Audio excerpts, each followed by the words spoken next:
अस्सलामुअलैकुम गाइस, कैसे आप सभी लोग। उम्मीद करता हूँ आप लोग खैरियत से होंगे। तो आज जुमे का दिन है और हम लोग जुमा पढ़ने जा रहे हैं। धूप बहुत ज़्यादा है। हम लोगों ने कल बाल भी ठीक करवाए थे, साइडों से कटवाए थे। और ये देखें, इधर मिस्त्री लगे हुए थे, अभी चले गए हैं। जुमे का टाइम है, बाद में फिर आएंगे। ये इधर पाइप लगाए हैं नीचे खोद कर, दोबारा इधर सड़क भी बनाएंगे।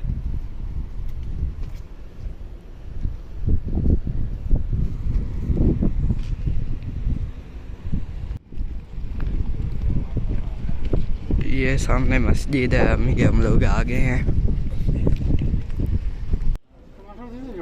टमाटर ना